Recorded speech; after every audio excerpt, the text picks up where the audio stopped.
if you want to talk about the way Washington works, I think, you can look at Alexandria Ocasio Cortez as kind of a new Obama, this new kind of attractive blank screen that aspirational young people can project their ambitions upon. And she's clearly made this kind of Faustian bargain to not talk about foreign policy, not challenge the bipartisan foreign policy consensus, and soak in one puff piece and one positive media profile after another. And then she'll get her kind of empty Green New Deal to defend and advocate for. That's the way I see so many Democrats in Washington function, and they make this bargain to not put up resistance to what is effectively a deep state. I call it the national security state. And look at what Obama's become in his post-presidency. I mean, his post-presidency is absolutely shameful. It's just an endless splash fight with Richard Branson on a private island. While Michelle Obama sells 1 million books about nothing. That's what he made this bargain, and he, is someone who didn't make a ton of money before he was president, and now he's going to be very wealthy and very comfortable, and that's who we can see Obama as. A lot of people who really invested hopes in her because she said she was a socialist, because she was close to the Democratic Socialists of America, are seeing what she is in the way that she kind of threw Ilhan Omar under the bus over the AIPAC debate that Ilhan Omar sparked. Yes, doesn't fly over the heads of people who aren't really involved in the weeds of Israel-Palestine politics.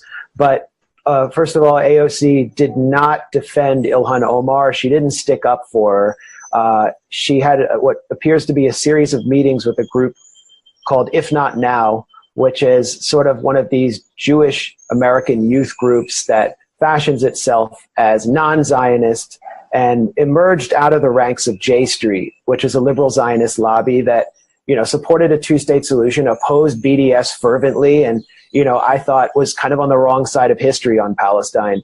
And through those meetings, AOC basically welcomed Ilhan Omar's apology and this idea that Omar needed to actually apologize for stating something that was obviously true to those of us who know, anything about the Israel lobby and how it operates. I think there are other reasons besides the Benjamins, like geopolitics, like anti-Arab and anti-Palestinian racism, the religion of the Christian Zionist lobby. There's many, but it's basically true. Alan Dershowitz said that AIPAC and the Israel lobby was the most successful venture, one of the most successful ventures that Jews in history had ever organized. Thomas Friedman said that Netanyahu's standing ovations before Congress were bought and paid for by AIPAC. Peter Beinart reported that every member of Congress brought their top AIPAC donor with them to that notorious Netanyahu speech, where he was invited by the opposition leader to denounce the president of the United States. So there you have it. It's really obvious.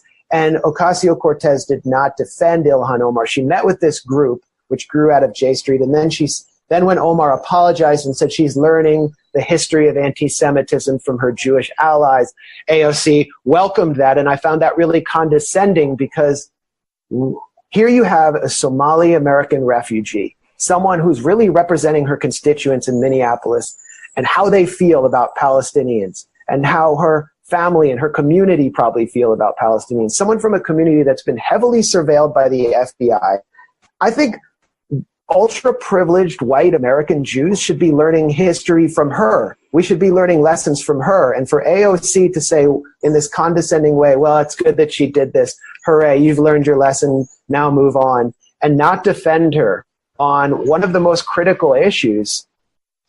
After coming into Congress on the basis of, being a socialist and representing this change from business as usual in the Democratic Party, a change from Representative Joe Crowley, who was a J Street Democrat, I think that's really lamentable. And I think a lot of people are seeing the Faustian bargain she made, which is to not challenge the bipartisan foreign policy consensus, to allow business to take place as usual, and soak in the positive PR that she's going to get, just as Obama did.